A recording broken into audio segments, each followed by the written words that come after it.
Hi hello నమస్తే welcome to my channel by. ఈ channel కొత్తగా చూస్తున్నట్టయితే ముందుగా సబ్స్క్రైబ్ చేసుకోండి. అలాగే నేను చెప్పే వీడియోస్ మాత్రం అందరికీ షేర్ చేయండి బా. అయితే ఈరోజు మన టాపిక్ వచ్చేసి మన ఎన్టీఆర్ అన్న గురించి, అలాగే మన త్రివిక్రమ్ గారి గురించి బా. నిజానికి మన అందరికీ తెలిసిందే, సోషల్ మీడియా మొత్తం ఒక న్యూస్తో వైరల్ అవుతుంది అని చెప్పేసి, అది కూడా మన నాగవంశీ గారు చేసిన ట్వీట్ వల్ల భయ్య. నిజం చెప్పాలంటే అసలు ఎన్టీఆర్ అన్న ఫ్యాన్స్ ఎలా ఉంటారంటే చాలా వైల్డ్గా ఉంటారని చెప్పొచ్చు.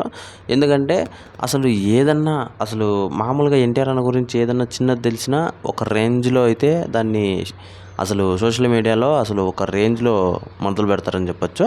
అలాంటిది ఒక సినిమా గురించి అప్డేట్ వచ్చింది అంటే ఇంకా వేరే లెవెల్ అని చెప్పొచ్చు. వాళ్ళు చేసినట్టుగా ఇంకెవ్వరు చేయలేరు అని చెప్పొచ్చు. నాకు తెలిసినంత వరకు ఇప్పుడు కూడా అదే జరుగుతుంది భయ్య. అసలు ఎన్టీఆర్ అన్న లైనప్ చూస్తుంటే మెంటల్ ఎక్కుతుందని చెప్పొచ్చు భయ్య. ఇప్పుడు వచ్చేసి ప్రస్తుతానికి మన డ్రాగన్ సినిమా, అలాగే మన దేవరా 2 సినిమా, అలాగే నెల్సన్ గారి సినిమా, ఇప్పుడు మళ్ళీ కొత్తగా మన త్రివిక్రమ్ గారి సినిమాలకైతే ఎంటర్ అయిపోయారని చెప్పేసి చాలామంది అయితే అనుకుంటున్నారు. అయితే ఇది నిజమా కాదా అని చెప్పేసి కొంచెం పక్కన పెడితే, నాకు తెలిసినంత వరకు అసలు ఇలాంటి సినిమాని ఎన్టీఆర్ గారు, అసలు త్రివిక్రమ్ గారు, ఆయన మాటల మాంత్రికుడు, ఆయన ఎలాంటి డైలాగ్స్ రాయగలుగుతారో మనందరికీ తెలిసిందే భయ్య. ఒకవేళ ఆయన పౌరాణికంలో రాయగలిగితే అలాంటి డైలాగ్స్ అసలు one of the best movie అవుతుందని నేనైతే అనుకుంటున్నాను భయ్య.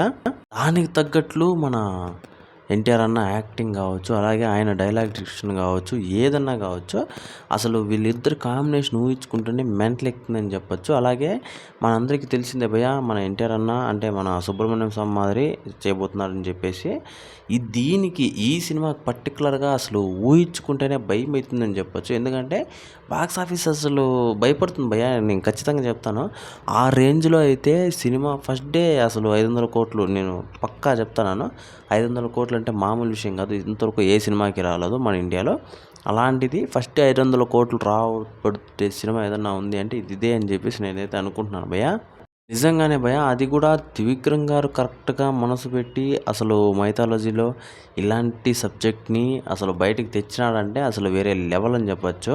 అయితే ఈ విషయం మీద మీరేమనుకుంటున్నారో కింద కామెంట్లో తెలియజేయండి భయ్య. అయితే ఈ కాంబినేషను కరెక్ట్గా వర్కౌట్ అవుతుందా లేదా అని కూడా కింద కామెంట్లో తెలియజేయండి. మర్చిపోకుండా తప్పకుండా దయచేసి.